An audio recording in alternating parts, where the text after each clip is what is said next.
ব্লগে সকলকে অনেক ভালোবাসা। তো এসেছিলাম দুধ আনতে, আর আমার মেয়েটা এখন খেলাধুলা করছে। তো চলো একবার যাই, ওকেও ডেকে নিয়ে এই স্নান করাবো। এই রাহি, বাড়ি চল। কি করছিস?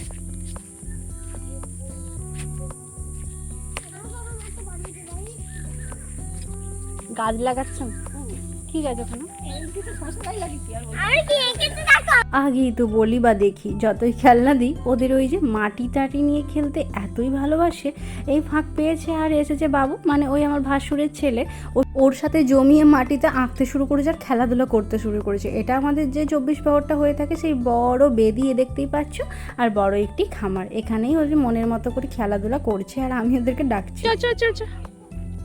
বড় হয়ে যাবার পর এই শৈশবের দিনগুলি যেন আর ফিরে আসবে না। এরা দুইজনই সমবয়স্ক হওয়ার কারণে জুটিটা এদেরও যত মারপিট তত ভাব, মানে দুইজন দুজনকে সাথে থাকবেও না, আবার মারধর হতেও বেশিক্ষণ সময় লাগে না। বাইরে খেলতে পেয়ে কে আর কথা শোনে। যাই হোক, যা ভুলিয়ে ভালিয়ে নিয়ে আসছি। আর এ হচ্ছে টমি দরজার সামনেই দাঁড়িয়ে আছে, যার ফলে ভয় আর ঢুকতে চাইছে না।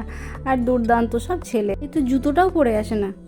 আমি এসলাম ছাদে, মানে ওকে বাড়িতে গোশ করে রেখে এলাম যে তোকে স্নান করাবো।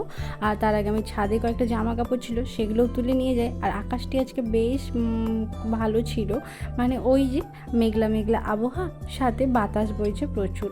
তো আমার ড্রেসটুকু বাতাসে দিয়ে গিয়েছিলাম যাতে তাড়াতাড়ি শুকিয়ে যায় আর নিচে যেন না কোনো কিছু হয়ে থাকে, মানে জল পড়ার ব্যাপার থাকে তো। আর এই যে সব চাষিরা চাষ শুরুই করে দিয়েছে, বর্ষাকাল আসছে বলে ধান বীজ রোপণ করেছিল। ছোট্ট ছোট্ট ধান গাছে ভরে উঠছে মাঠগুলি, দেখতে কিন্তু খুব সুন্দর লাগছে। এই দিকের ধান গাছটা এই দিন তিনেক হবে আগে লাগিয়েছে, কি সুন্দর লাগছে দেখতে না। চলো নিচে যাই। তো আসলাম আর মা এখানে তরকারি বসিয়েছে আর বলতে থাকছে কি কি হয়েছে। এই যে স্নান করালাম রাহিকে, এসে তারপরে খাবার দাবার তো রেডি করে দেবো। আর আজকে বানানো হয়েছে কোচ দিয়ে পুঁইশাক দিয়ে তরকারি, আর তিলের একটা ভাজা ভাজা পোস্ত, আলু ভাজা, আর আলু একটা নর্মাল পোস্ত। দুধ তো থাকেই, আর আম ছিল। নিরামিষ তরকারিতে এগুলোই যথেষ্ট। আর রাহি আর মিস্টার ঘোষের জন্য ডিম হবে, কারণ আমি আর মা আজকে খাবো না, কারণ কাল ছিল একাদশী, যার ফলে আজকে মানে দশমীর দিন আর দ্বাদশীর দিন তো আমরা নিরামিষ খেয়েই থাকি। যার ফলে নিরামিষ খাবারের জন্য আমাদের এই পোস্ত আর দুধের আয়োজন। আর ওদের মানে ওই যে ডিমটা একটু ভাজা করা হয়েছে, পোস্তটা দিয়ে দিই। সব রকমের খাবার নিয়ে আমি এই ডিমটা আলাদা করে ভেজে রাখেছিলাম তলাতে, মানে উনুনের তলায় ঢুকিয়ে। এই গ্রামের দিকে এই জিনিসগুলো কিন্তু ব্যাপারটা হয়েই থাকে, ডিম ভাজা। আর চলো এরপর মা পোস্তটা বানাতে থাক, আর আমি আমার সব কিছু দিয়ে রাইকে ভাতটা খাইয়ে দিই।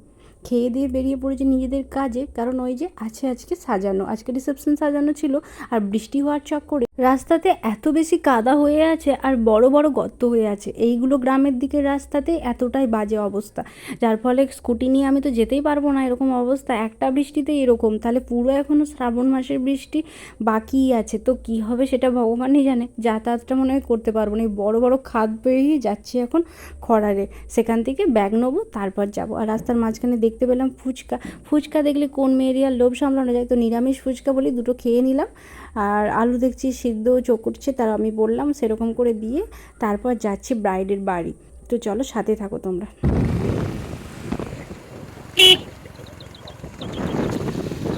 ওই খরার থেকে যখন এই ড্রেস চেঞ্জ করে আমি আবার একটু সেজেগুজে বেরিয়েছি নিজের কাজে, আবার দেখছি দুপুরের পর বিরাট রোদ উঠে গেল এখানে।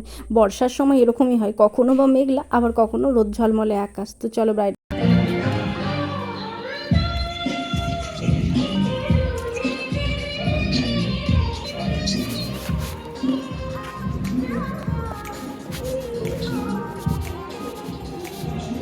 তো এই বাড়িতে এসেছিলাম আগের বছর, মানে এই ছিল বড় দাদার বিয়ে, আবার ছোটো ভাইয়ের বিয়েতে আমাদেরকেই সাজানোর জন্য বলেছে। আর বোনের যেহেতু আলাদা জায়গায় সাজানো ছিল, তাই আমি একাই এসেছি এই রিসেপশন ব্রাইডটিকে সাজানোর জন্য। তো ওপরে আছে বললো ব্রাইড, তাই ওপরেই যাচ্ছি। তো তোমরা সাথে থাকো। আমার কাছে যতটাই চাপ থাক না কেন, বা যত যাই সারাদিনটা কাটায় না কেন, কাজ যদি আসে বা প্রোডাক্ট সব কিছু আমার হাতের সামনে থাকলে আমি কিন্তু একসাথে অনায়াসেই কাজ করে নিতে পারবো। মানে এগুলো এতটাই অভ্যাস আর তরস্তর সাথে আমাদের অভ্যাস হয়ে গেছে যে যখন মানে যাই ব্রাইডের বাড়িতে এসে বসেছি, ব্রাইড এখন রেডি হতে গিয়েছে, মানে ওই ড্রেস নিয়ে আসুক, আসার পর রেডি করব। তার সব কিছু ফেস কাটিং দেখেই আমি চেষ্টা করব তার মতো লুক দেওয়ার।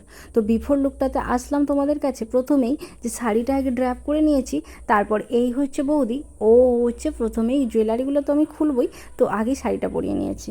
তারপর কিছু পোজ নিতে থাকছি, মানে ওই যে কিছু রিলস বানানোর জন্য ওকে দিতে বলছি। ও কিন্তু খুবই একটি শান্ত স্বভাবের মেয়ে। তোমার যেটা ভালো লাগবে সেটাই আমি নিজে ওসব বলতে পারছি না, যেটা আচ্ছা দেখাচ্ছি আর কি, আমি কিছু পছন্দ আছে না কিছু তোমার মতো করে সাজিয়ে দেবে। এই রকম ব্রাইডগুলিকে এতটাই মন থেকে সাজাতে ভালোবাসা আসে মন থেকে, বিশ্বাস করবে না যে ব্রাইডরা পুরো সম্পূর্ণ মেকআপ আর্টিস্টের উপর ছেড়ে দেয়।